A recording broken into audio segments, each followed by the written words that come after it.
Ha sido mi docente en muchas. Adecuadamente para poder desarrollar la clase. ¿Me Sí, escucha usted bien? licenciado, perfectamente. Perfecto, muy bien. Bueno, vamos a desarrollar la clase de hoy.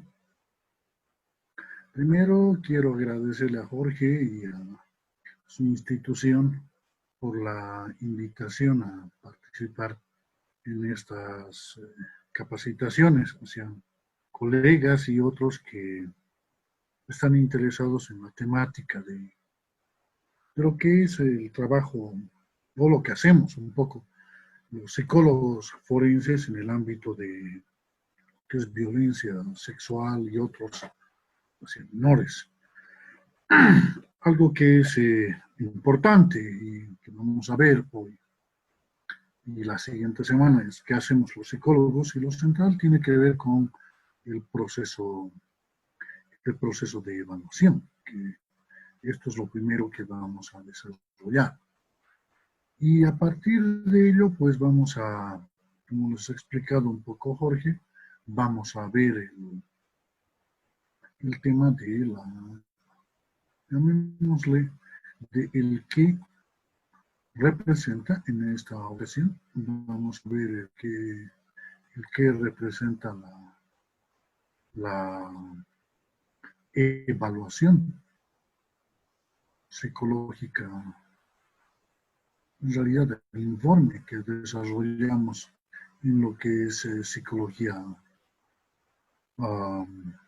forense.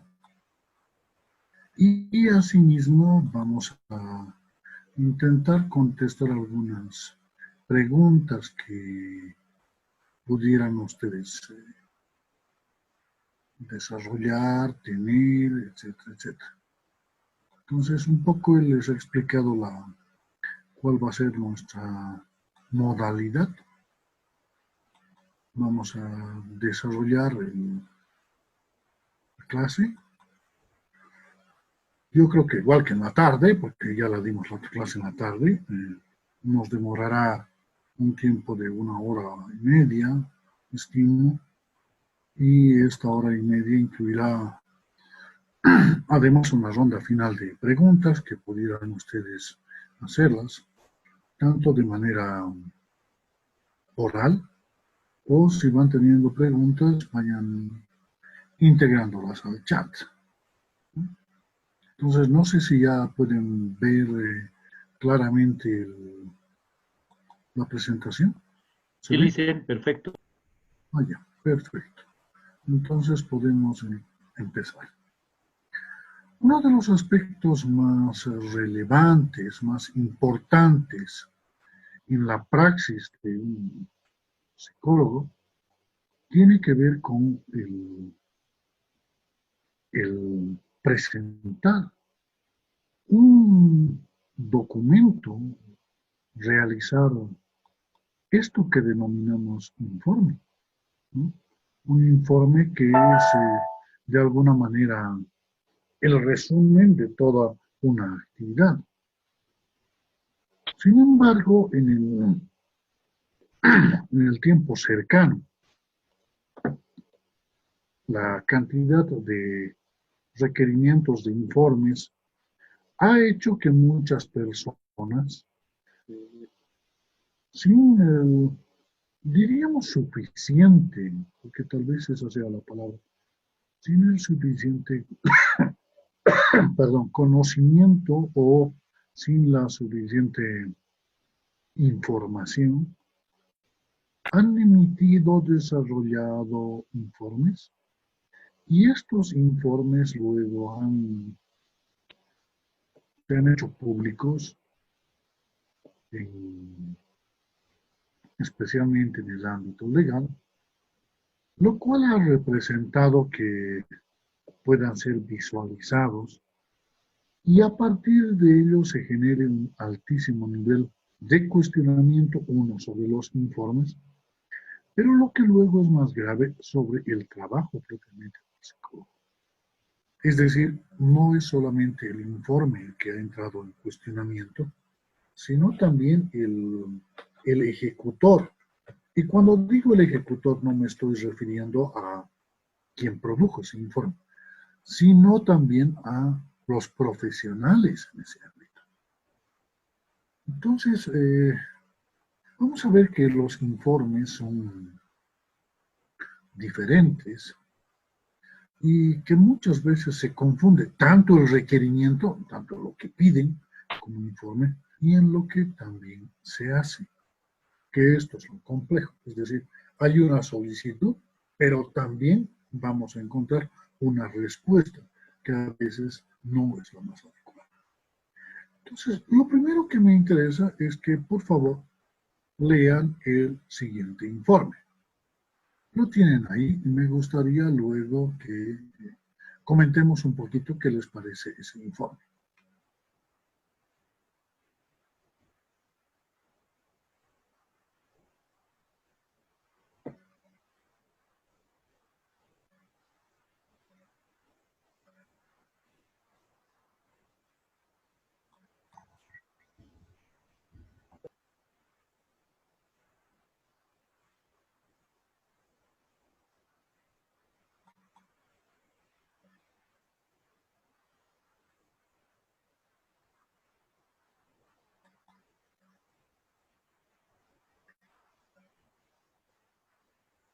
Muy bien, ya lo han podido leer. ¿Puede alguien comentarme qué le parece, qué opinión tienen sobre ese informe que obviamente borrado los datos, pero que fue entregado a un abogado para que sea la base sobre la cual se pueda de alguna manera desarrollar una demanda por violencia psicológica? La señora pretendía demandar al papá de su hijo por violencia psicológica. Abstrayendo eso, ¿qué opinión tienen ustedes sobre el informe? Me gustaría, primero que nada, escucharles.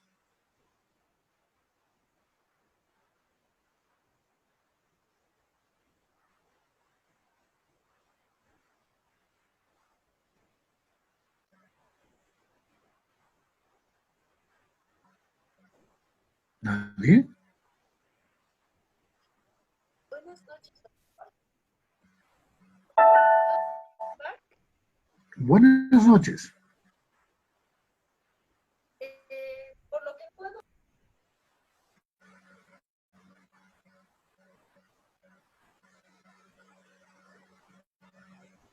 No se le oye.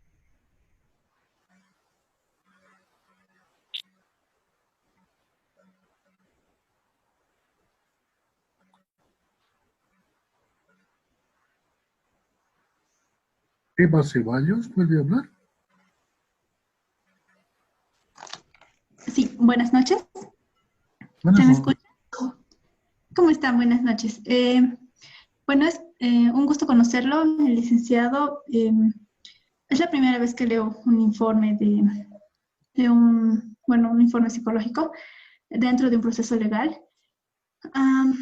Bueno, a primera impresión lo que he podido leer es que cuando dice resumen de las sesiones va afirmando algunos hechos como si tuviera el profesional que lo ha redactado, como si tuviera total certidumbre sobre algunos eventos que habrían pasado, ¿no? Y alguna vez escuché que me habían aconsejado que en el caso de este tipo de informes tendría que ser solo objetivo, ¿no? Lo que se puede ver durante las sesiones o lo que se puede escuchar. Si se quisiera añadir algo de la vivencia de la persona que la persona haya referido, de la que se está haciendo el informe, ser muy explícito respecto a eso y poner según tal persona refiere estos hechos, ¿no? Y no detallarlos como si tuviera total certidumbre de que así sea, ¿no? Por ejemplo, respecto a la infidelidad o respecto a los eventos que sucedieron, ¿no? Por otro lado, creo que hay varios puntos que podría ir desglosando, como por ejemplo, si tiene una sospecha diagnóstica, si tiene quizás un plan terapéutico que recomendar, pero lo va tocando así de forma muy salpicada, si vale el término, mencionando que tiene síntomas psicosomáticos, pero no llega a dar una sospecha diagnóstica. Todo eso igual me lleva a suponer que quizás no haya habido en el requerimiento ciertos puntos que haya tenido que destacar el profesional, ¿no? Pero así a simple vista pareciera que hay un punto de vista bastante parcializado, si se podría decir, hacia la persona sobre la que se ha hecho el informe. Por lo tanto, supongo que en un proceso legal quizás esto podría ser cuestionable y quizás incluso podría ser omitido, ¿no? Por el abogado de la otra parte o por la otra parte. Y bueno, creo que básicamente eso, ¿no? Pero igual puede ser de cierta forma un poco justificable, o no sé si es justificable, pero se puede ser entendible porque entiendo que los profesionales igual nos toca algunas cosas, ¿no? Entonces nos pueden mover algunas situaciones y quizás nos nuble un poco la objetividad, pero bueno, esa sería mi opinión, ¿no? Y estoy sujeta a cualquier corrección que me haga. Muy bien. Gracias. Muy bien, gracias. ¿Quién más que le interesaría participar, opinar sobre el informe que tienen ustedes delante? Doctor, buenas noches. Hace rato estaba intentando participar de mi celular y parece que no se me escuchaba. ¿Ahora se me escucha? Sí, dígame. Ya. Lo que he podido observar en el informe psicológico es lo siguiente. Uno, no está bien estructurado en primer lugar. Hay muchas partes que le faltan a este informe psicológico. Uno, no está expresado de quién va dirigido el informe, a quién, de qué institución o si es un profesional particular. Segundo, no están los datos, o bueno, no están expresados aquí los datos de la paciente o del usuario a quien se está atendiendo. Tampoco veo si el relato es textual o no. Segundo, y algo que veo también importante, creo que para poder hacer un informe psicológico tiene que estar también sustentado, no solo por la entrevista, y por si aún se tiene que evaluar algo psicológico, si hay violencia psicológica, deberían haber instrumentos psicométricos que corroboren lo que se está encontrando en la evaluación. Veo aquí recomendaciones, pero tampoco hay conclusiones, por ejemplo. No hay un diagnóstico que sustente a qué se está llegando. Eso es lo que yo puedo aportar y eso sería, doctor. Muy bien. ¿Alguien más que quiera opinar para que podamos... Buenas noches. Buenas noches. Buenas noches, licenciado Carlos, un placer.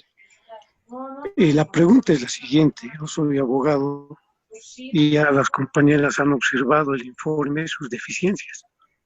Mi pregunta sería, ¿cómo puede hacer valer un abogado este informe si este fuera el único instrumento que tiene? Bueno, ese es un tema de tipo legal. Que eventualmente, seguramente alguno de sus colegas se animará a hacerlo, pues se animará a presentar como prueba, ¿no?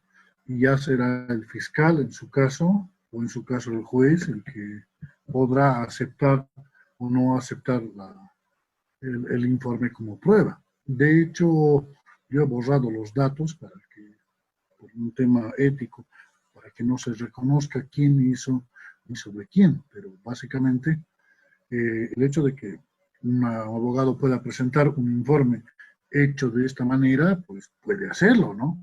Otra cosa es que tenga un efecto hacia adelante o no. Pero bueno, primero que nada, las observaciones que hacen son muy buenas, porque evidentemente este informe no tiene demasiados elementos sobre los cuales puede uno sustentarlo. Es decir, no hay una claridad respecto a qué se está informando, pareciera un informe, como usted señala, parcializado. Y aquí hay varios aspectos que nos hacen repensar, por lo menos a mí me generan pensar, ¿qué ha pasado con la colega que ha hecho este informe?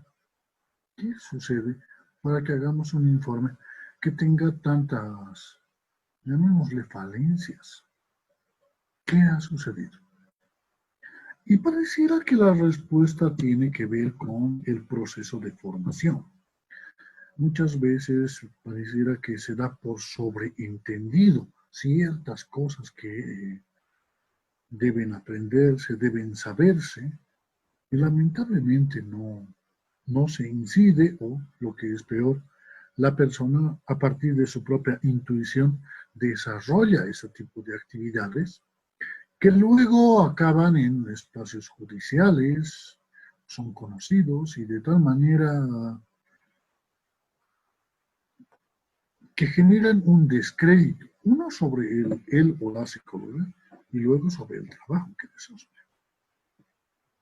Es por esto que nos vamos a circunscribir ahora, vamos a hablar de lo que es el informe psicológico, que es un elemento fundamental en nuestra praxis. Primero, ¿qué es un informe? Fernández Ballesteros, que es una de las más prestigiosas psicólogas vinculada a la evaluación, señala que un informe psicológico es un documento escrito donde se presentan los resultados, y aquí está lo fundamental, de las exploraciones efectuadas, a partir de las que se realizarán unas recomendaciones concretas que se derivan en determinados tratamientos. Hay una exploración. Esto representa que se ha indagado acerca de lo que le sucede a esa persona. Jiménez, otro colega español, dice, todo informe psicológico consiste en una comunicación. Ya no solamente es el documento, puede ser también oral. Yo informo a otra persona, en su caso a mi paciente o al cliente, sobre algo, donde por una parte se presenta una síntesis de la evaluación. Alguien decía, no sabemos de dónde sale toda esta información. Sí, debe haber una síntesis de la evaluación o algo que a veces se pasa por alto. Y en el caso específico del ámbito legal, pues hay un gran problema cuando decimos no hay diagnóstico. Se pasa por alto el diagnóstico. Si no hay diagnóstico, no sé qué le pasa a la otra persona, entonces puedo utilizar palabras que son muy extrañas o cuando menos técnicamente no son adecuadas. Uno de los grandes problemas de nuestra ciencia, la psicología, es la no utilización adecuada del lenguaje, o lo que es peor, que palabras que tienen un significado en lo que es psicología han empezado a distorsionarse de tal manera que cada cierto tiempo aparecen formas muy peculiares de utilizar estas palabras. Y se las emplea de manera casi indiscriminada, que hacen luego que uno diga, oye, pero eso no es, pero ya se están utilizando. Hace un tiempo, una palabra empleada muy arbitrariamente, muy rápidamente, era la palabra bipolar. Es que eres bipolar, tú eres bipolar, yo soy bipolar. Y ser bipolar es una patología bastante grave y compleja. O decir que alguien tiene esto es una categoría muy compleja. No es que tú cambias mucho de humor, eso no es bipolar. No, lo que pasa es de que tú te enojas de todo y luego estás feliz. Eso no es bipolar. Además, si hablamos de bipolar, bipolar 1, bipolar 2, pues ciclotimia. O tal vez tenga un trastorno límite de personalidad. Entonces, se utiliza muy fácilmente el lenguaje y utilizamos palabras, o más bien, palabras de psicología, se empiezan a utilizar de manera muy poco feliz, de manera muy poco adecuada. Otra palabra que se ha utilizado mucho, es una palabra que hasta está incluida en la 348, ¿no? Autoestima. ¿Qué es la autoestima? No, la autoestima es pues que no, es que yo tengo baja autoestima. ¿Y por qué se viste bien? No, es que yo tengo baja autoestima porque me dejo convencer con los demás. ¿No será que usted eh, no tiene un adecuado manejo, por ejemplo, de su autoeficacia? O eventualmente usted es alguien que no es asertivo, pero eso no representa que no tenga autoestima. No, lo que pasa es que yo me siento mal, no tengo autoestima, pero se sienta mal, ¿qué significa? Que está mal acomodado para sentarse. No, no, no, pues es como me siento. No, no, pero eso no es un tema de autoestima, eso puede ser tristeza, frustración. Entonces, muy alegremente se han empleado palabras y las empleamos y se emplean palabras. En este tiempo una palabra que está muy como una ola, ¿no? Aparece otra palabra, resiliencia. ¿Qué es la resiliencia? No, pues la resiliencia es que uno se cura solito. No, no es resiliencia eso. Hace unas semanas, un colega que admiro y aprecio mucho, el doctor Pinto, ha hecho una explicación muy clara de lo que es la resiliencia. No es lo que pensamos, no es. Pero fácilmente la utilizamos, ¿no? Esta persona sufrió y ahora está bien, entonces es resiliente. No es esa la palabra. Entonces muchas veces utilizamos palabras por, diríamos, intentar adecuarnos a los demás, pero estas palabras lo que hacen es confundir. En este caso tienen ustedes palabras interesantes porque dicen síntomas psicosomáticos propios de la depresión. Pensamientos de muerte, eso no es un síntoma. Bueno, eso sería un síntoma. Caída del cabello, eso no es síntoma, eso es signo. Baja autoestima, propia de la depresión, no necesariamente. Y luego se emplean elementos extraños en el presente informe, como nerviosismo.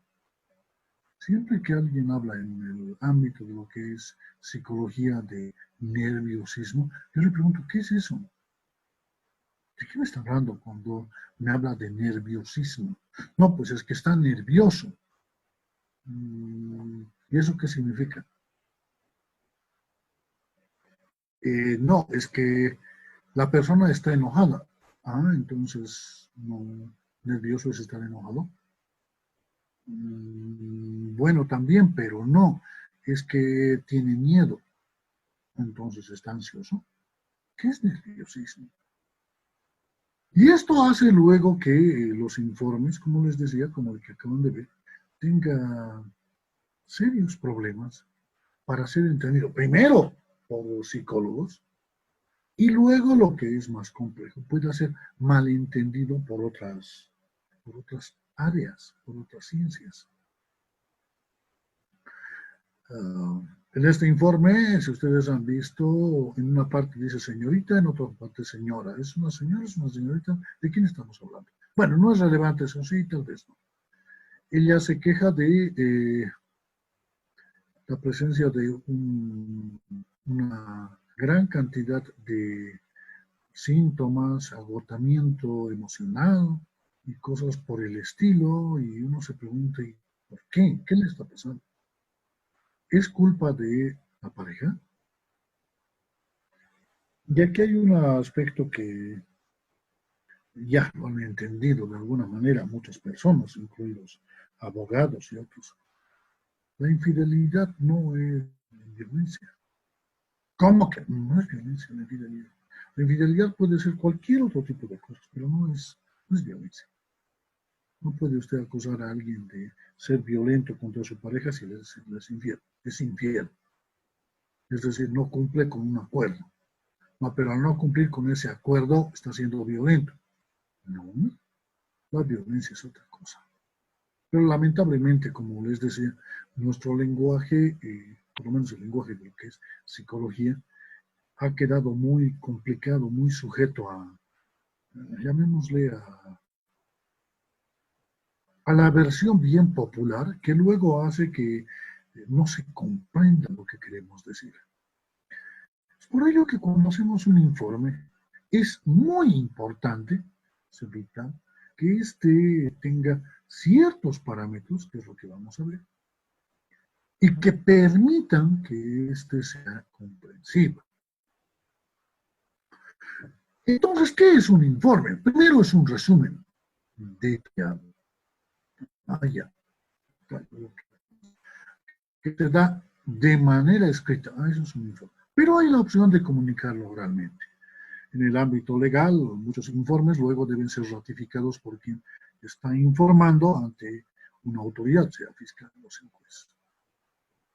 Pero aquí está lo importante. Ese informe corresponde a todo un proceso de una evaluación psicológica y en su caso de un tratamiento, es decir, de la intervención que ha podido realizar un psicólogo clínico o un psicoterapeuta. Recordemos que no todos los psicólogos son psicoterapeutas. Yo persisto que la psicología, el psicólogo debería tener nombre y apellido, como deberían tener todas las profesiones. Creo que medicina tiene nombre y apellido. Médico, cirujano. Es médico y es neurólogo. En psicología somos psicólogos y qué.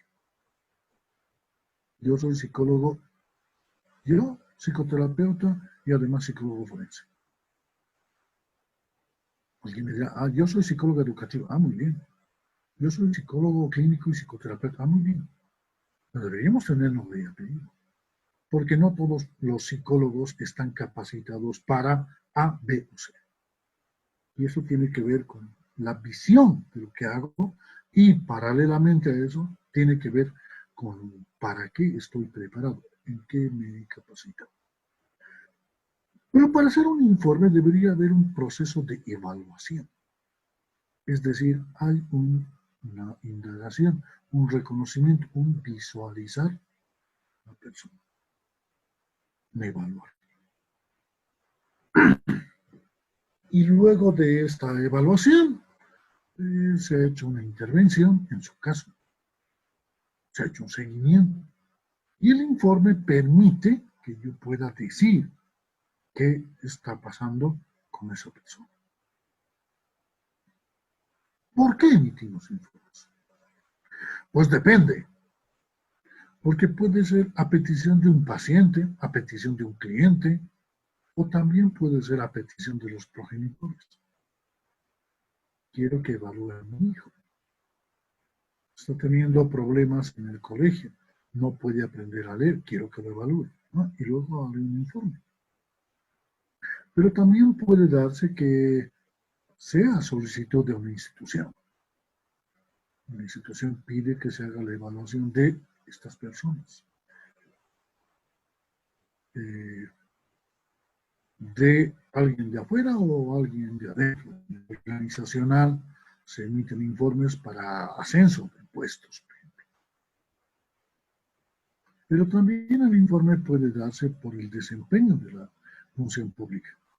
Esto significa yo trabajo en el SLIM, trabajo en el CDGs, trabajo en una instancia pública y mi obligación es hacer evaluaciones, como pasa, les reitero, con el SLIM, pasa con la Defensoría, que hacen informes, pasa por CDGs, por CIPRU, hacen informes. Y también puede ser a requerimiento de una instancia jurídica. Un juez puede ordenar que se evalúe a alguien y esa instancia jurídica pide que se haga la evaluación de una persona. Entonces, hay diferentes estamentos que pueden solicitar un informe a un determinado una determinada persona, un profesional o a una determinada institución. Pero ese profesional debería pensar que para hacer un informe no es que se sienta, habla con otra persona y dice. Primero, un informe psicológico incluye en el profesional que lo va a emitir varias cosas. La primera son los objetivos. ¿Para qué estoy evaluando? ¿Para qué? ¿Cuál es el objetivo de la evaluación? ¿Y cuál es el objetivo del informe? ¿Para qué estoy haciendo este informe? ¿Para qué voy a hacer este informe? ¿Para el colegio? ¿Para su trabajo? ¿Para un proceso legal? ¿Para qué está haciendo el informe? ¿Cuáles son los objetivos? ¿Qué pretendo lograr con este informe? ¿Qué se quiere lograr? ¿Qué se quiere saber? ¿Quién le va a servir? Si tengo claros mis objetivos, podré establecer qué áreas psicológicas voy a evaluar para esclarecer estos objetivos. Y aquí hay un aspecto que lo vamos a hablar más detalle un poco más adelante, que un informe psicológico es un término demasiado genérico, demasiado grande. Es decir, un informe psicológico es de todo. En un informe psicológico yo podría evaluar inteligencia y hacer un informe sobre ello. Evaluar desarrollo psicomotor, evaluar razonamiento abstracto. Y es un informe psicológico. Entonces, un informe debería tener claridad respecto a ¿para qué? Objetivos. Para que de esa manera el profesional sea capaz de establecer qué áreas va a evaluar. Cuando hablamos de niños víctimas, ¿qué voy a evaluar? ¿Cuál es el objetivo de la evaluación? ¿Y para qué va a servir el informe? ¿Estoy capacitado para evaluar? Tengo los instrumentos. O sea, estos aspectos hacen que el profesional se cuestione qué es lo que va a hacer. ¿Qué áreas voy a evaluar? Y para evaluar estas áreas, ¿qué metodología voy a emplear? ¿Cuál es la metodología que conozco? Si quieren, ¿qué pruebas voy a emplear? En el ámbito legal, cada vez tienen menos crédito las pruebas proyectivas. Porque las pruebas proyectivas no es solo en el ámbito legal, creo que en todos los ámbitos. Muestran lo que yo quiero ver, muestran lo que el evaluador quiere ver.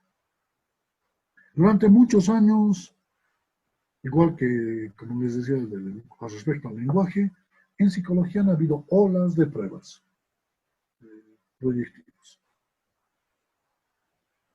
En una época fue el famoso Macover, dibujo de la figura humana de Macover. Y luego ya fue Colpitts y otros. Pasó el tiempo y ya, no, mejor no, el árbol. Y se hicieron el árbol Koch, Stora, que llamativamente hace un tiempo vi en una publicación de estos institutos que preparan a bachilleres para ingresar a ciertos liceos, escuelas militares, todo el libro. Si tú dibujas así, va a significar esto. Si tú dibujas esto, va a significar esto. Entonces la persona ya sabe qué tiene que dibujar. Ya sabe. Ah, no, entonces no sirve el... Y ahora va a ser el HTP. Fabuloso HTP. Dibujo de una casa, un árbol y una persona.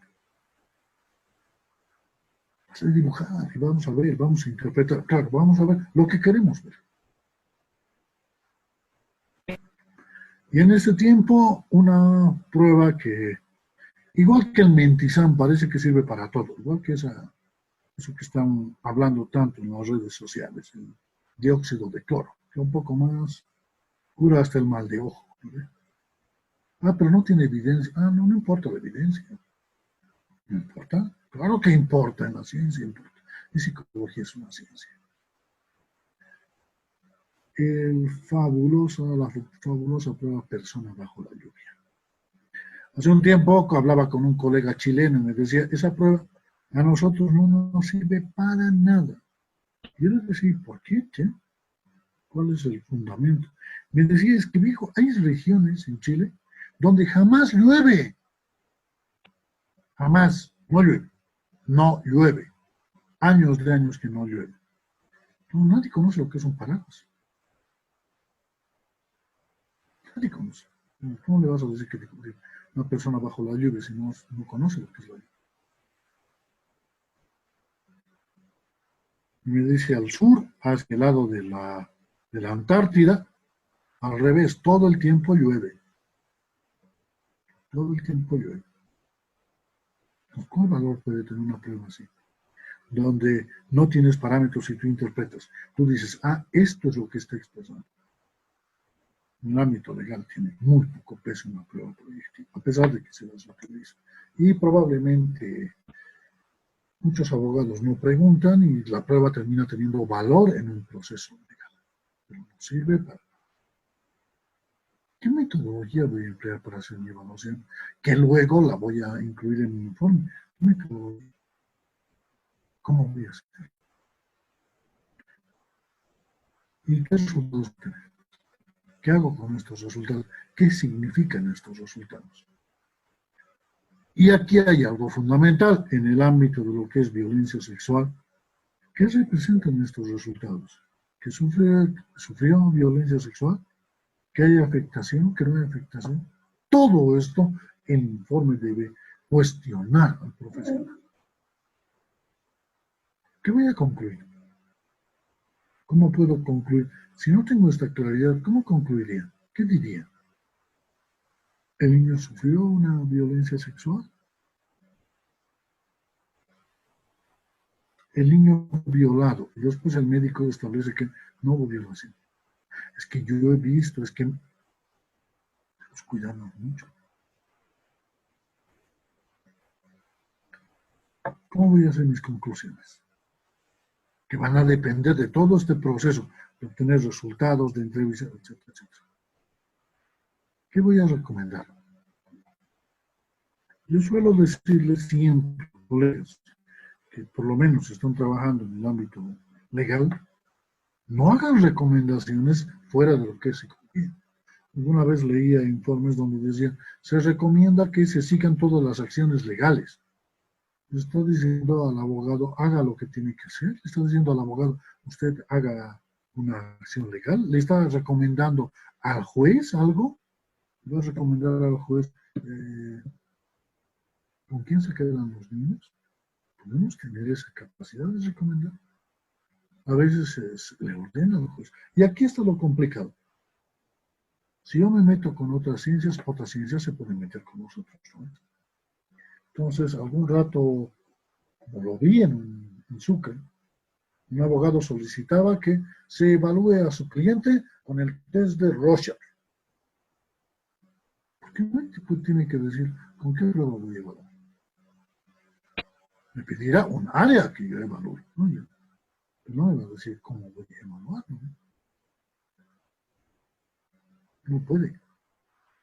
Me dirá qué quiere saber y yo veré con qué instrumento lo voy a hacer. Porque me hace pensar, entonces le han instruido a su cliente cómo tiene que contestar en el test de Rorschach. Ya, de hecho, prueba complicada, el test de Rorschach, ¿no? Nos lleva cuando menos 3 semestres el aprender a, más o menos, a calificarlo. Más o menos. Entonces, un informe es una cuestión muy compleja que debe cuestionar al profesional el cómo lo realiza y además debe cuestionarlo en el ámbito ético. ¿Acaso no nos hemos comprometido con las personas a no revelar? Y el informe está contando todo lo que le pasa. ¿Qué está pasando entonces? ¿Estoy incumpliendo con mi ética? ¿Estoy actuando adecuadamente? ¿No estaré engañando a la persona al decirle o darle a entender que no voy a revelar y luego revelar? Todo esto debe cuestionar un informe para una emisión. No señalo que no se haga, sino que debería ser un proceso en el cual nos cuestionemos el qué es lo que vamos a hacer. Para quienes no han llevado ética, que es una materia que debería ser fundamental en psicología, que en muchos espacios, carreras de psicología, no se lleva ética, me parece terrible. Hay dos aspectos que debemos considerar en nuestra praxis: los principios y las normas. Los principios, que son los rectores del trabajo ético: dignidad humana, beneficencia, en su caso no maleficencia, autonomía, justicia y la integración de estos principios. Principios. Y por otra parte tenemos las normas. Norma fundamental: confidencialidad. No voy a contar. ¿Y qué hago con un informe? Estoy contando. Entonces, la persona sabía que iba a contar, firmó, tiene un consentimiento informado. Consentimiento. Consentimiento. Yo consentí. Yo dije, sí, yo acepto. Informe. Todo esto debe pensarse cuando vamos a hacer un informe. Para el ámbito legal, el psicólogo forense maneja la confidencialidad de una manera muy diferente al psicólogo clínico o al organizacional. ¿Por qué? Porque es una cuestión de ética, no de la praxis, sino de la ética de ese profesional, que le lleva a decir, oye, a ver, ¿estoy actuando éticamente al revelar? ¿Sabe la persona que se va a revelar? Por eso, siempre que se evalúa, debe haber un consentimiento de la persona que está siendo evaluada, pero también necesariamente debe existir una solicitud expresa. Tiene que haber algo muy claro que me permita decir, sí, yo evalúo a esta persona y este es el informe que yo hago sobre esta persona. Esta persona lo sabe. Salvo cuestiones excepcionales que tengan que ver con una necesidad, por ejemplo, necesidad de que yo le diga a la persona o que yo tenga que informar a pesar de que la persona no quiera, y esto por una cuestión, por ejemplo, de vida o muerte, salvo eso, la persona debería dar su consentimiento, es decir, sí, yo acepto que usted rompa su confidencialidad. Porque en el fondo estamos rompiendo la confidencialidad. Esto que suele ser fundamental, ético, dentro del ámbito de lo que es psicología. Entonces, hay una parte ética que debo considerar cuando hago un informe. ¿Qué tipos de informes hay? Pues básicamente diremos que son dos, de manera genérica. Uno, escrito. Tenemos informes escritos. ¿Sobre quién? Sobre quién hemos hablado. Este documento es el que va. Se entrega a la persona, eventualmente ese documento se entrega al juzgado, a la institución, y la institución lo que hará es llevar adelante el proceso con ese informe, documento escrito. El informe oral. Es decir, yo me ratifico, yo cuento. En el ámbito legal, y tiene que ver mucho con lo que estamos hablando, que tiene que ver con el abuso sexual y otros, normalmente el informe oral explicita, clarifica el informe escrito. Pero básicamente hay dos formas en las cuales se presenta el informe. Los informes son variados. ¿Cómo son variados? Tienen diferentes caracteres.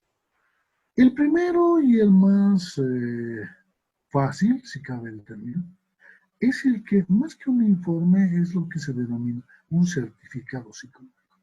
Normalmente este está en el ámbito social, a veces en el clínico y en el educativo. En este tipo de informes o certificados no se hace referencia a todo el proceso evaluativo, o sea, no se cuenta todo lo que se ha hecho. Normalmente es muy cortito, una media página, una página, y solamente se ponen resultados finales, donde no se añade ni recomendaciones, ni tratamientos, ni nada por el estilo. No se dice que debe hacerse. En nuestro país han empezado a solicitarse mucho este tipo de certificados, donde la evaluación es rápida, y se utilizan, por ejemplo, para tramitar la licencia de conducir, manejar armas. Necesita un gran proceso. Lo que pretende ese informe es decir, esta persona, entre comillas, no está loca o no tiene un trastorno mental. Simplecito el informe más básico. Pero ya se complejiza cuando se requiere lo que llamamos un informe clínico. Muchas veces se dice, es un informe psicológico. ¿Qué tipo de informe? Un informe clínico. Muy bien. El informe clínico generalmente se emplea en el ámbito de lo que es la salud, ¿no? Tanto en lo que es psicología clínica como eventualmente en lo que es psicoterapia. Este informe es muy detallado y toma en cuenta la historia de la persona, las características de la persona, para llevar adelante el tratamiento, ¿no? El proceso terapéutico. Este informe no es el objetivo final, sino es un medio por el cual se va conociendo, se va reconociendo qué es lo que va pasando con la persona. O se señalará la presencia de patologías. Es decir, el informe es un medio por el cual una persona profesional se comunica con otro profesional o va haciendo informes acerca de el avance o no avance de una persona. Los informes clínicos se suelen hacer cuando se termina un tratamiento, un proceso terapéutico, también para bajas, por ejemplo, la persona tiene un trastorno, como una depresión y no puede trabajar.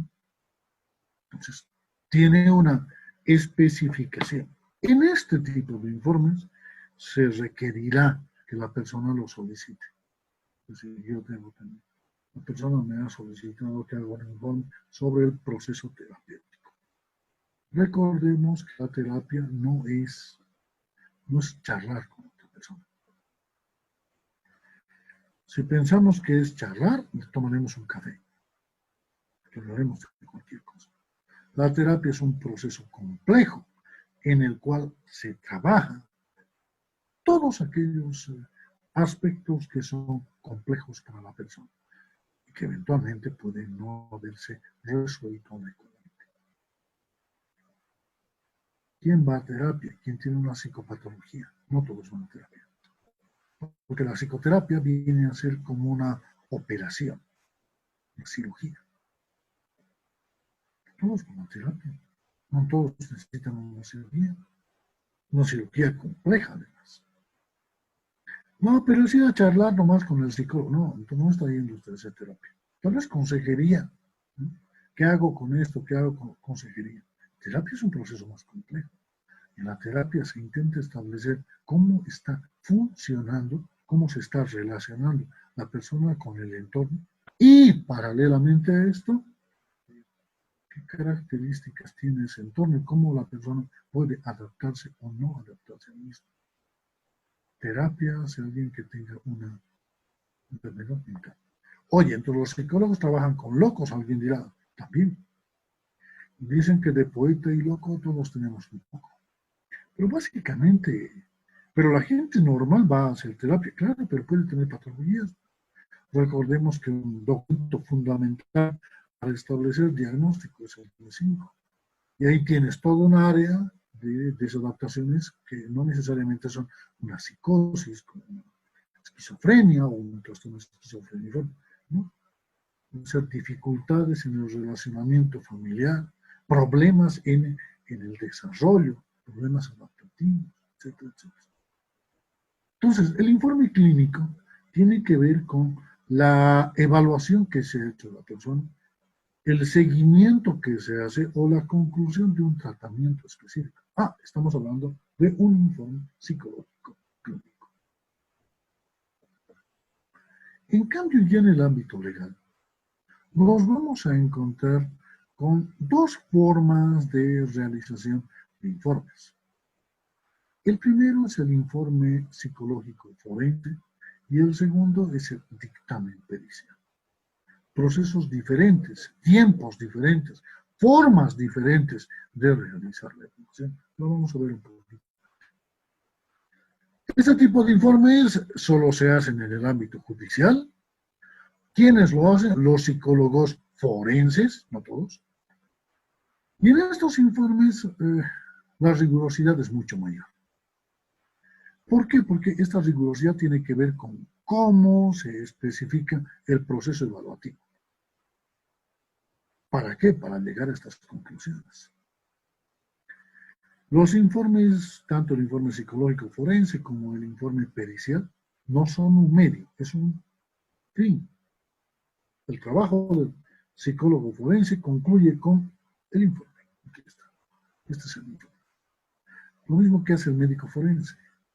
El médico forense evalúa a una persona que ha sufrido daños, que ha sido golpeada, lo que fuere, establece qué es lo que le ha pasado y emite el informe. Punto.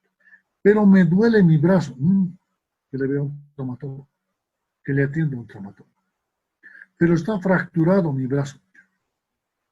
Radiografía, fractura de brazo. Tiene que verle el traumatólogo. Es decir, no realiza un tratamiento el psicólogo forense. Lo que hace es evaluar para entregar un informe. Y este informe que realiza el psicólogo forense tiene que ver con hechos jurídicos.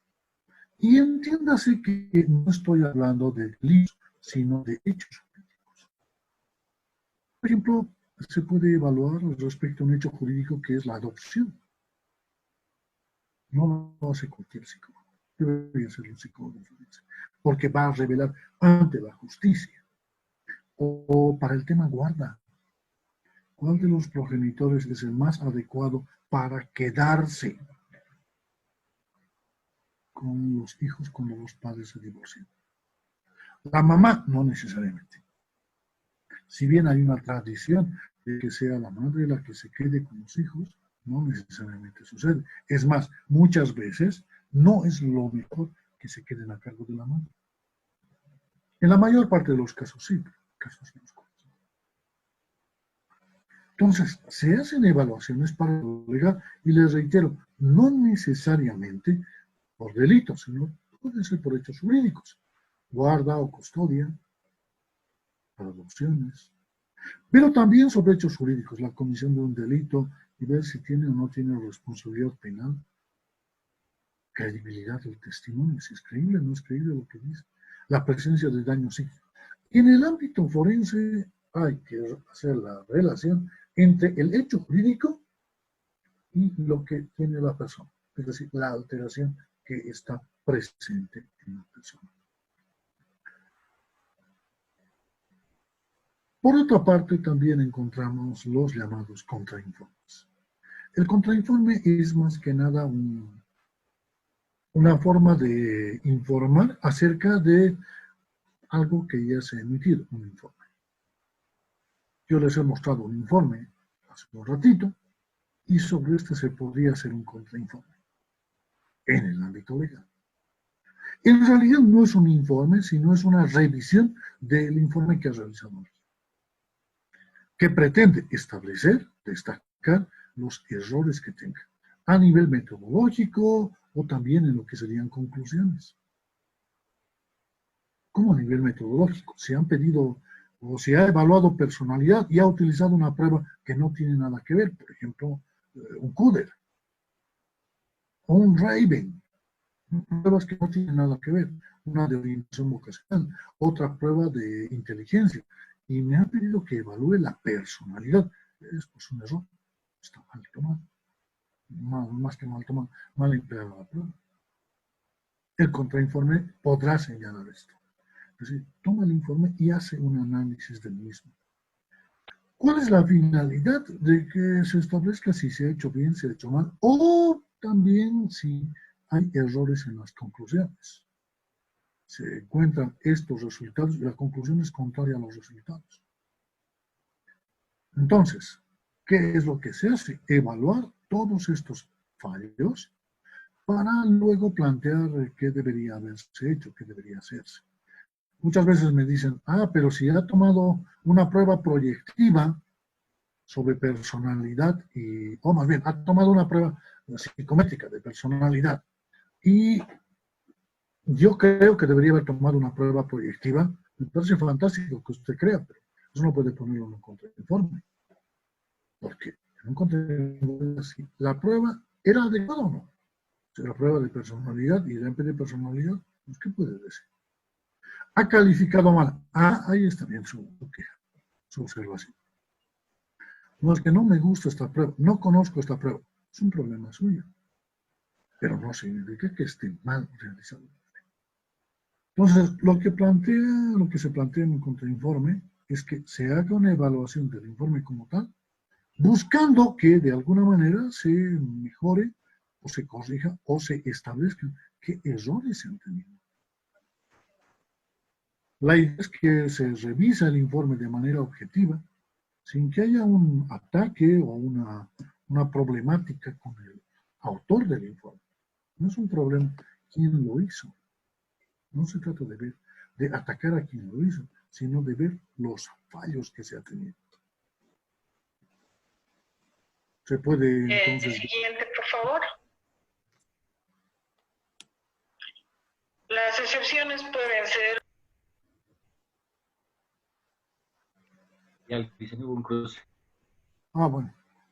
Ok. Estas sirven para oponerse a la acción penal.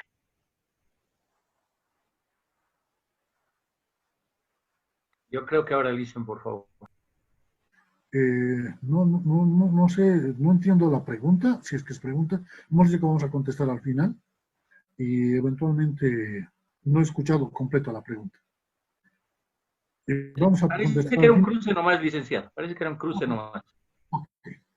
Un contrainforme puede, como les decía, ¿no?, plantear si el informe que hemos visto al principio está errado, entonces hay que plantear correcciones, o sea, se ha hecho mal, o no señala esto, no señala lo otro, o se puede pedir una ampliación de ello.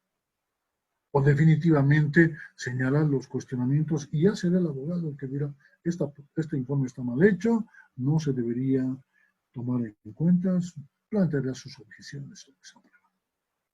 Puede que sea evaluado mal una víctima o un agresor, eventualmente en un informe o en un peritaje. Y aquí vamos a realizar una clarificación. Una cosa es el informe psicológico forense y otra cosa es el peritaje. A veces se confunde y no son lo mismo. El informe psicológico forense lo que hace es visualizar, establecer cómo está la persona en el momento de la evaluación. ¿Cómo está? ¿Qué afectaciones se ven? ¿Cómo se percibe a esa persona en términos de lo que le está pasando en relación a un supuesto hecho jurídico? En este informe se señala lo que se percibe, lo que ha verbalizado, lo que yo puedo apreciar. ¿Para qué? Para plantear unas conclusiones iniciales. Ese es un informe psicológico forense. Entonces, lo que hacen las defensorías, los SLIMs, son informes psicológicos forenses. Evalúan a la persona que viene por una problemática de tipo legal y ven cómo está. En cambio, en un peritaje, ya proceso más complejo, en Bolivia, los peritajes del IDIF, Instituto de Investigaciones Forenses, lo realiza el ITGUP, el Instituto Técnico Científico de la Universidad Policial, y lo realizamos también psicólogos forenses privados. En un peritaje, lo que hacemos es responderle a la justicia en sus diferentes ámbitos, a un tribunal, a un juez, a un fiscal, a una parte. Se contestan preguntas. Preguntas que se llaman puntos de pericia. Sobre esto tiene que centrarse su evaluación y darme una respuesta. Preguntas que tienen que ver con la persona que se va a evaluar. Y se deben, sobre estos puntos de pericia, establecer los criterios y señalar, contestar a estas preguntas a través de conclusiones. Normalmente los peritajes se dan luego de que ha habido una imputación. Normalmente está ya un proceso judicial y a partir de este proceso judicial se puede solicitar evaluaciones llamadas opiniones de un experto. Entonces se hacen tanto en la etapa preparatoria o también en la etapa de juicio. En cambio, el informe psicológico forense es el antecedente que puede permitir que se logre iniciar un proceso judicial. Este informe permite que se señalen, llamémosle indicios, sobre lo que ha sucedido. Relación entre el hecho jurídico y la afectación que tiene la persona. O la persona está en un hecho jurídico que requiere una evaluación, por ejemplo, para ver cuál de los progenitores es más apto para tener a los hijos. Entonces, son dos elementos, son dos estamentos diferentes en el ámbito de lo que es psicología forense. Así como hemos hablado de consideraciones éticas, hay una serie de consideraciones técnicas. Es decir, un informe tiene que ser riguroso. Tiene que centrarse en lo que se ha pedido. Es riguroso porque debe tener una adecuada fundamentación técnico-científica. Tiene que ser explícito, debe decir, y además debe ser entendible. Y cuando digo debe ser entendible, no debiera fallarse en la terminología, pero luego podrá aclararse. Yo no he visto a ningún médico que, por ejemplo, cuando emite un informe, no diga que la persona, por ejemplo, ha sido operado por apendicitis. Ha tenido cirugía por apendicitis. El médico no agarra y dice, bueno, a ver, para que me entiendan, lo que pasa es que se le ha inflamado una parte del intestino y por eso lo hemos tenido que cortar.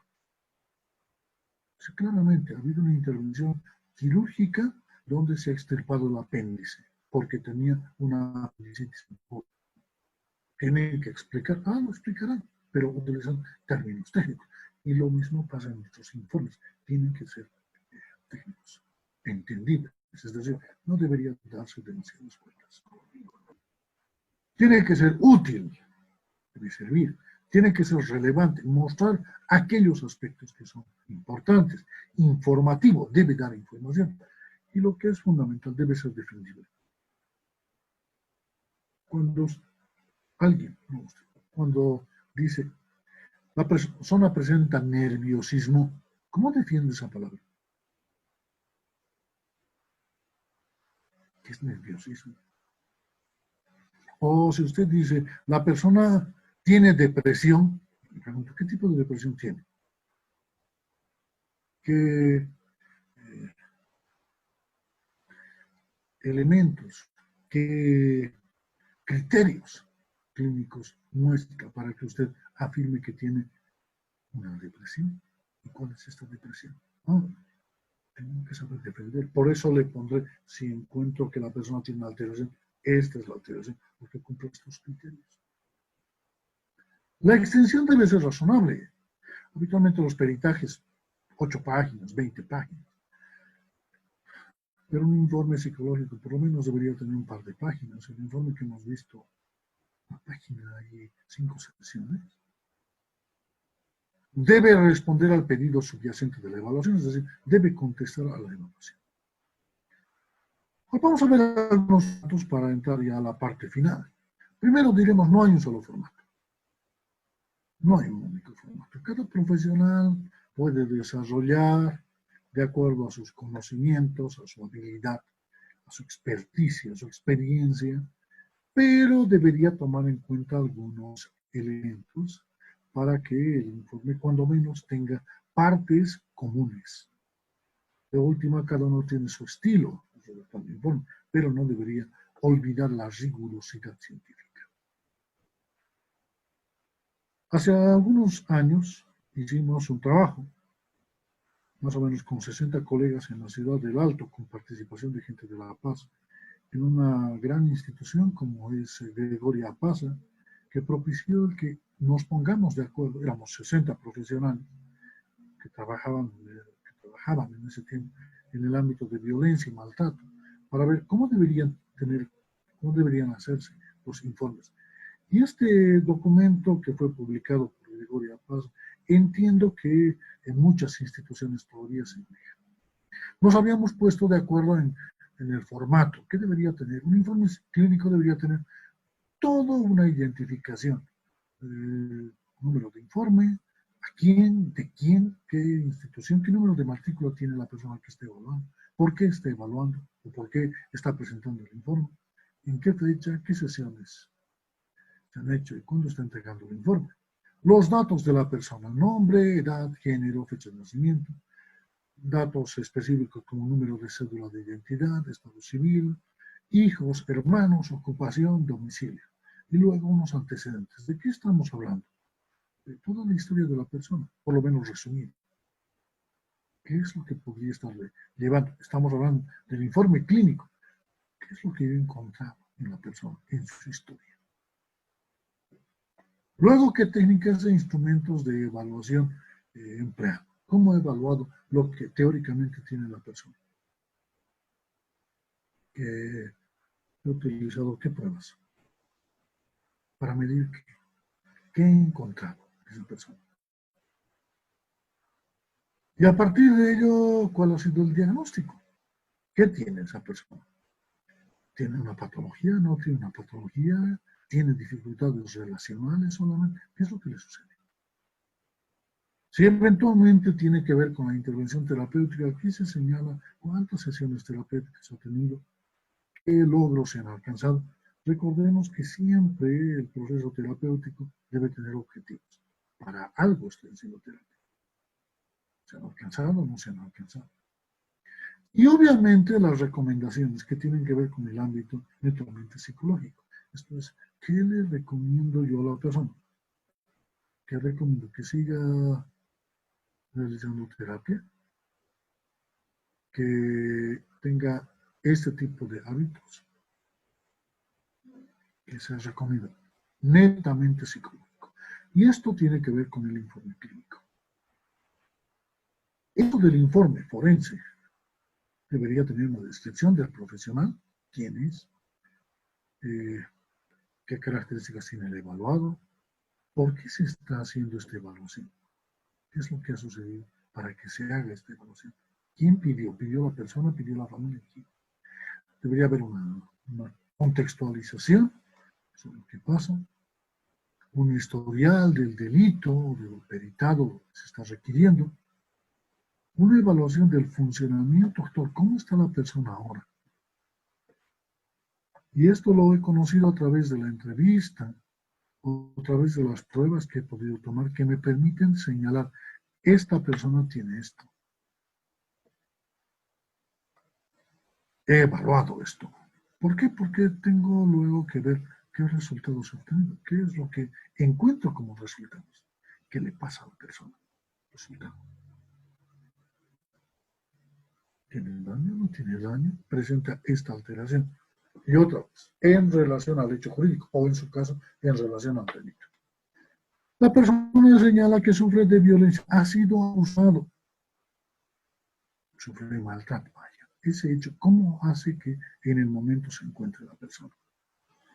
Muchas veces la gente cree que un hecho jurídico, por ejemplo, violencia sexual, necesariamente genera un daño en la persona.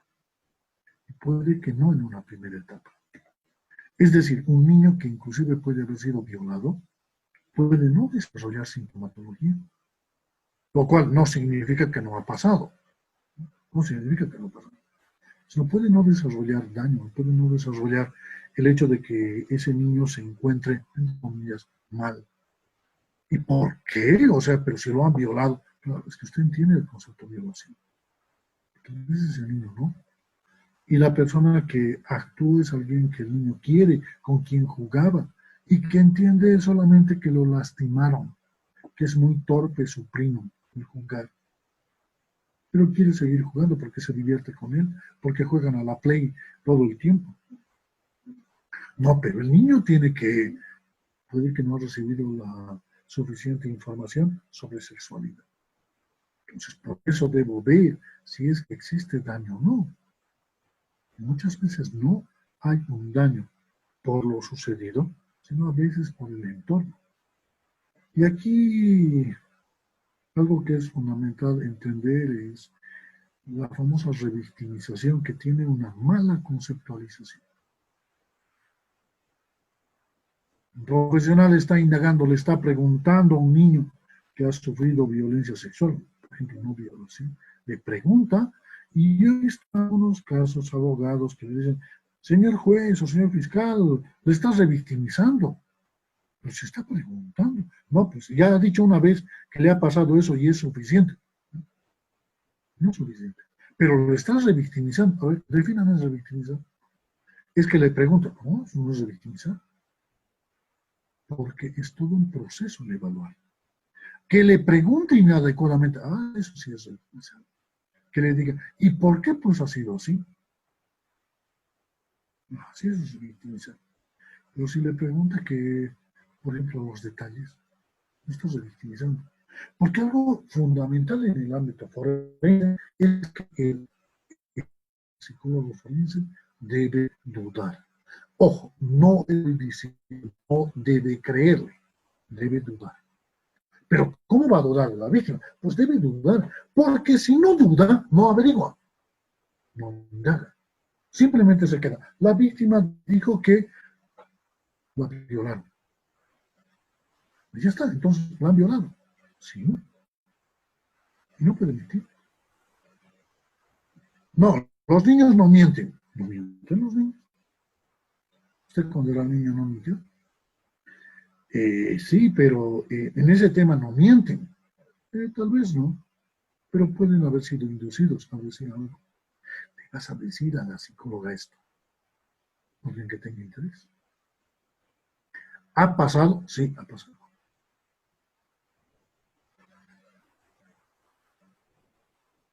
Pero los niños no mienten sobre ello. Pueden exagerar.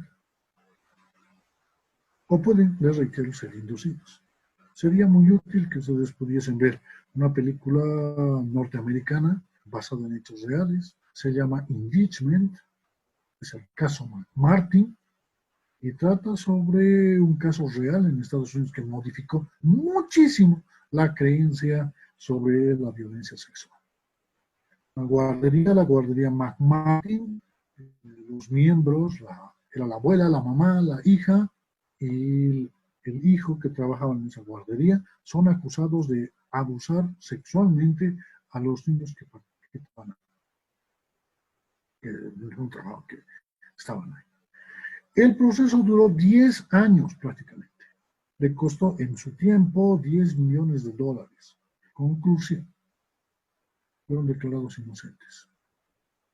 La madre del niño que inició las acusaciones era esquizofrénica. Se suicidó en medio juicio. Algo del tiempo se suicidó. Y había sido esquizofrénica. No se sabía, sí, no se sabía. Esquizofrénica. Los papás agarraron y dijeron, uy, pero no, a mi hijo más lo han violado. Papito, ¿no ve te ha tocado? Papito, te ha hecho, ¿no ve te ha hecho? Nos ha pasado un poco aquí en La Paz. Me tocó asesorar a la gente de la alcaldía cuando se dio el problema en el Kinder Tokio, el Kinder Sucre, que el hijo de la portera supuestamente abusó sexualmente de un niño o de varios niños. No sé en qué onda en ese caso, pero querían que se evalúe a los 500 niños. ¿Se imaginan? Todo un año hubiera estado trabajando los psicólogos de todas las defensorías. todos los psicólogos de la alcaldía, evaluando niños para esto. A ver, calma. Los papás ya dicen, mi hijito, no te ha tocado, ¿verdad? Te ha tocado, ¿verdad? Los niños intentan o contestan siempre sí, cuando la pregunta está dirigida. Entonces, los psicólogos que evalúan deben preguntar adecuadamente. Por eso se han preparado.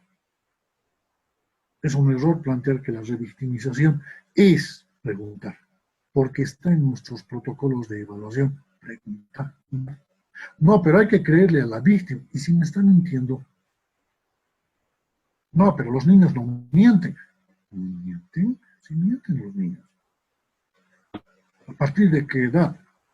Experimentos han demostrado que un niño es capaz de mentir a partir de los 3 años. La diferencia es que el niño no tiene las habilidades de nosotros adultos, que somos más sinvergüenzas, de no hacernos pescar.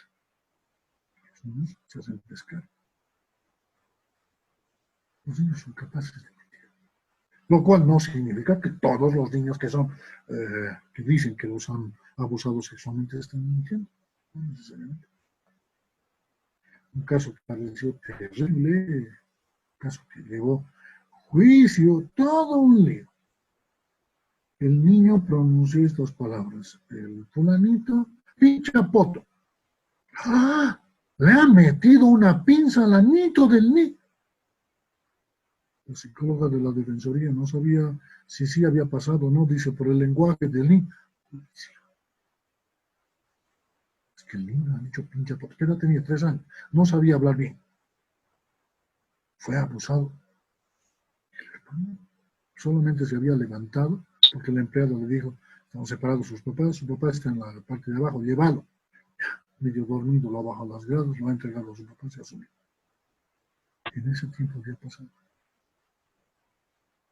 O sea, evaluar y luego emitir un informe suele ser muy complejo, por eso siempre debe dudarse. Un buen psicólogo ofrece duda, por eso pregunta, trata de enterarse de lo que está sucediendo. Porque si no pregunta, ya tiene convicción, entonces ¿para qué va a evaluar? Copie nomás, entonces que el policía nomás copie pues, lo que el niño dice.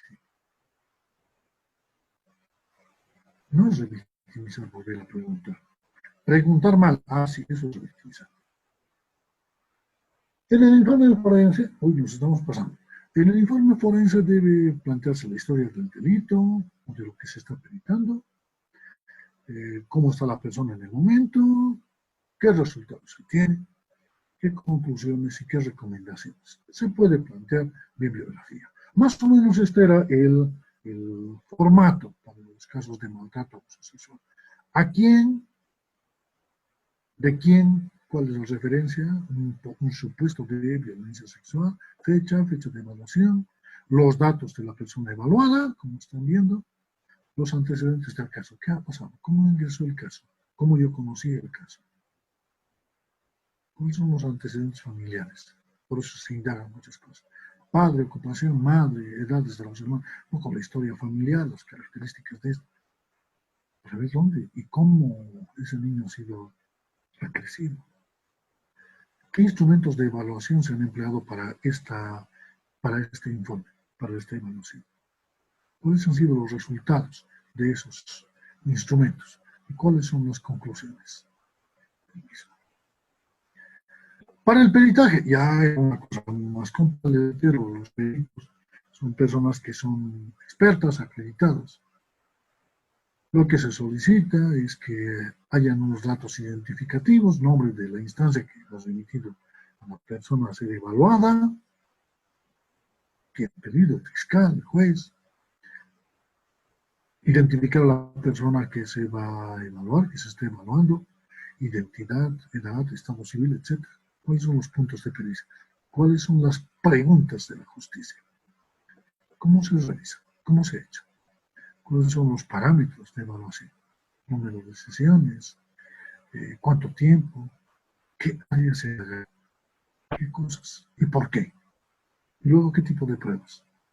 Y debe especificarse la prueba, los autores, cuándo se ha tomado esa prueba, qué características tiene, para qué se está haciendo esa prueba.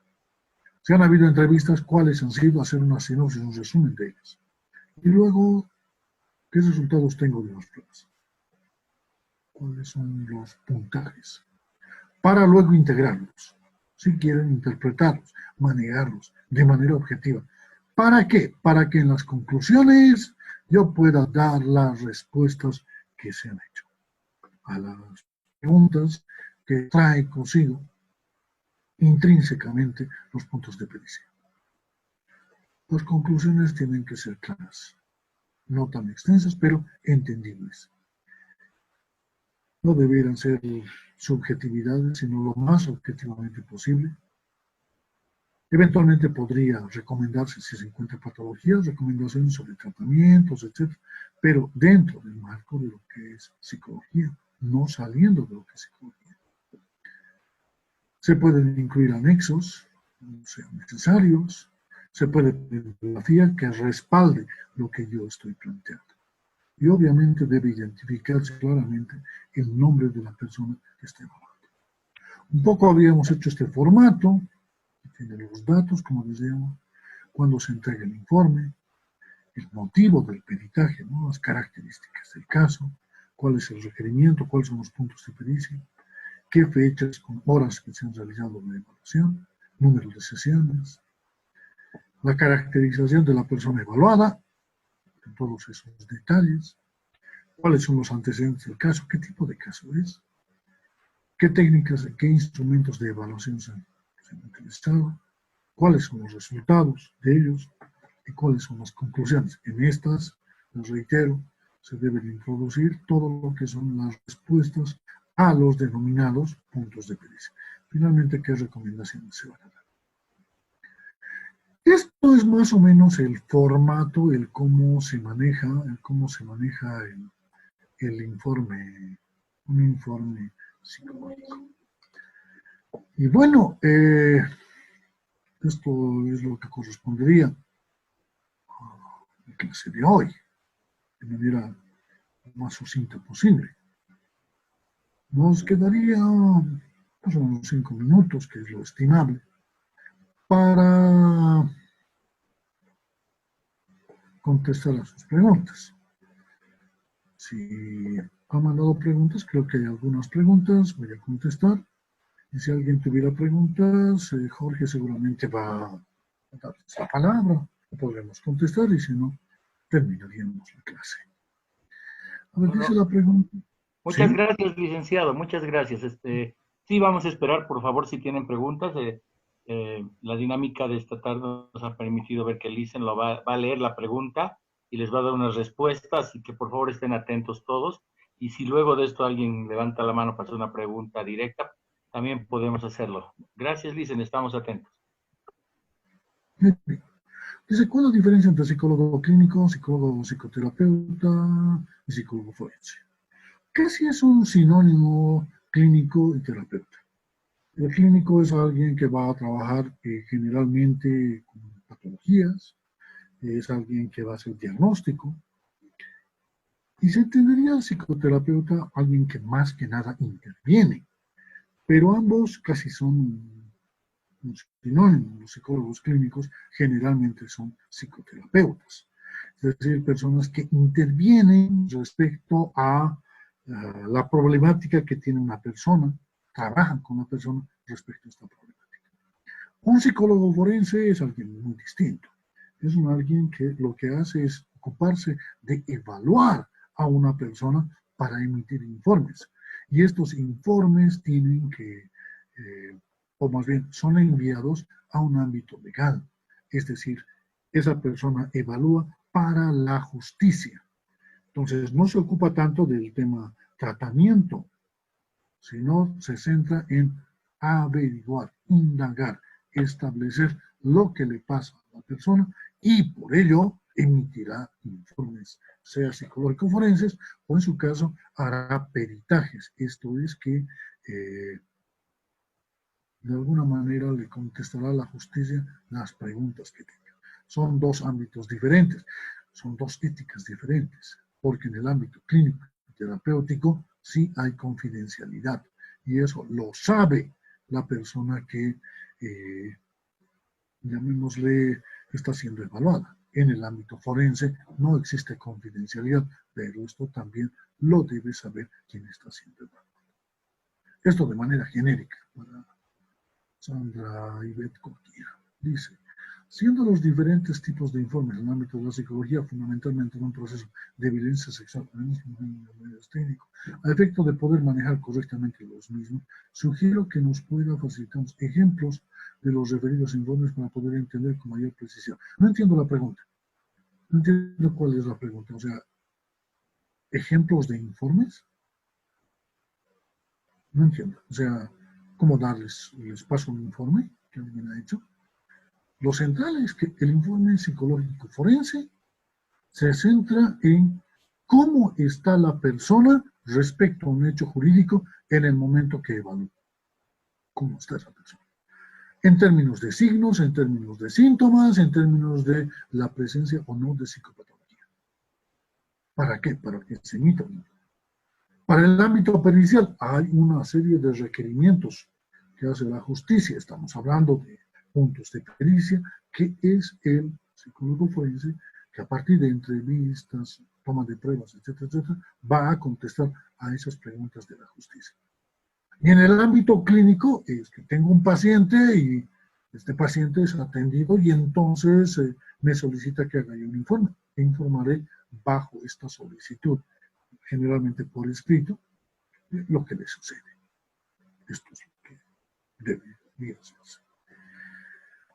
Dice, ¿cuáles serían los instrumentos más utilizados y más acertados? Pues depende del caso. Eso vamos a verlo la siguiente semana. La clase de la siguiente semana tiene un poco que ver con el tema de instrumentos de evaluación que se suelen emplear para el ámbito de lo que es violencia sexual. ¿Podría darse un ejemplo de las técnicas e instrumentos para la evaluación de informes clínicos y forenses? Pues depende, ¿no? Como les digo, esto lo vamos a ver la siguiente semana. Si tengo una persona que tiene una depresión especificada, no me cumple una depresión mayor, no me cumple con una depresión persistente, lo que antes se conocía como distimia, pero me cumple con nosotros, probablemente en el ámbito clínico utilizaré el cuestionario de Beck, BDI. Ahora, en el ámbito forense, si esta persona que ha sufrido violencia sexual y aparentemente está deprimida, aparentemente ha sufrido violencia sexual, pues seguramente utilizaré un BDI-2, porque es más complejo darle una autoaplicada y es mejor una heteroaplicada, o le tomaré las dos, en ese caso. Entonces, los instrumentos, pues, van a depender del caso, van a depender de la afectación, si quiere, de la patología que pueda estar presente. Dice, cuando es informe forense por parte del área psicológica, bueno, se va a recaudar información a realizar la pericia. ¿Cómo se va a recaudar información? Respondiendo a lo que... Claro, o sea, para hacer una pericia, lo fundamental es que el perito necesite una copia del cuaderno de investigación. ¿Qué ha pasado? ¿Qué actos procesales? ¿Cómo lo detuvieron? ¿Qué declaró? O sea, necesito contextualizarme para luego emitir un informe pericial, para luego hacer la evaluación.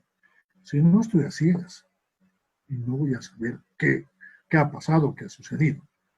Y todo perito recibe una copia del cuaderno de investigación, tiene que estudiarla para poder luego señalar, decir, esto es lo que ha pasado, esto es lo que tengo. A ver, estos son los puntos de pericia. Ya. Tengo que evaluar esto, y haré una primera entrevista. Bueno, tiene su metodología, ¿no? Una primera entrevista es conocer a la persona, escuchar su versión de lo que está pasando, o escuchar sus características, etcétera, etcétera. Y luego haré la evaluación en función a las áreas que se necesiten evaluar.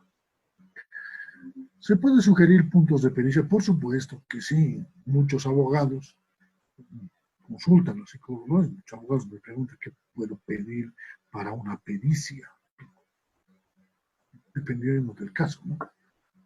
Credibilidad del testimonio. ¿Es creíble lo que está diciendo o no es creíble, por ejemplo?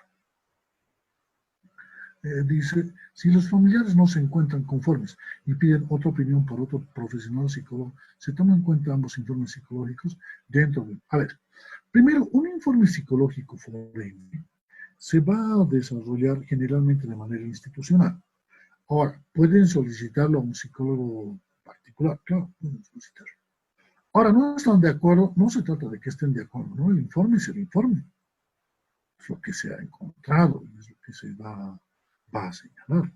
Pero no me parece, bueno, o sea, es lo que yo encontré. Ahora, evidentemente, puede darse el hecho de que se encuentren en disputa, ¿no? O sea, los progenitores o alguien no esté de acuerdo, o diga, mi hijo ha sufrido violencia sexual y en el informe no sale nada. Entonces, se entrega el informe y pueden decir, no, no estoy de acuerdo. Y pueden pedir la opinión de otro. Claro, podrían pedir un contrainforme a otro psicólogo.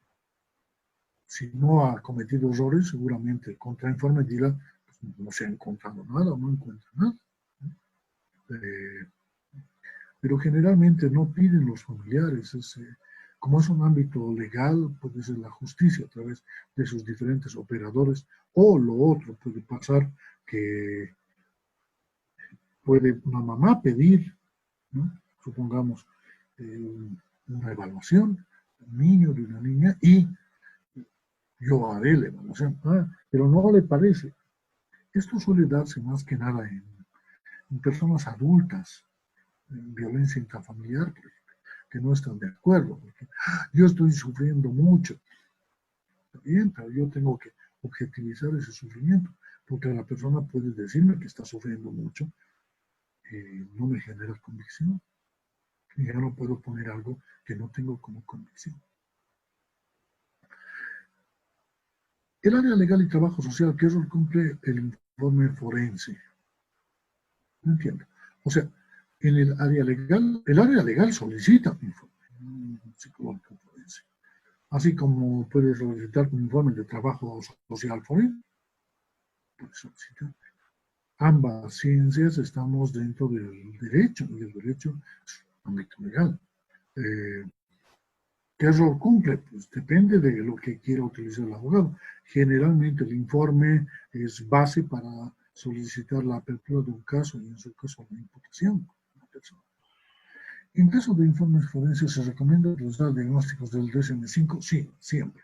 Se necesita un manual que permita clarificar que lo que yo estoy señalando que tiene la persona, por ejemplo, como afectación, está respaldado, es decir, cumple los criterios internacionales para considerar ese tipo de alteración.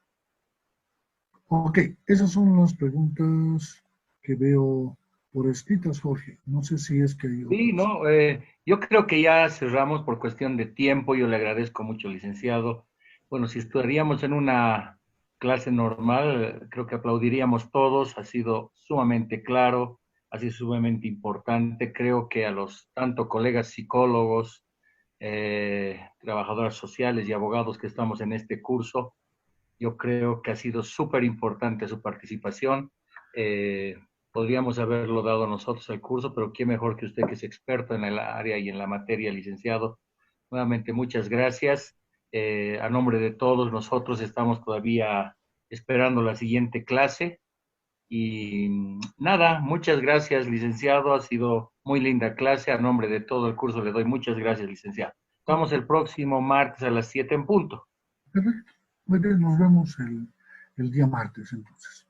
Ok, muchas gracias, Lice. Nos estamos viendo. Gracias. Buenas noches, compañeros, compañeras.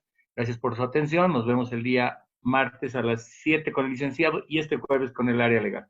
Gracias, Lice. Hasta luego. Gracias, licenciado. Gracias, Lick. Muchas gracias. Hasta luego. Gracias. Gracias.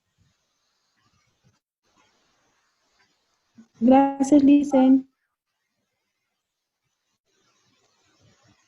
Muchas gracias, hasta luego.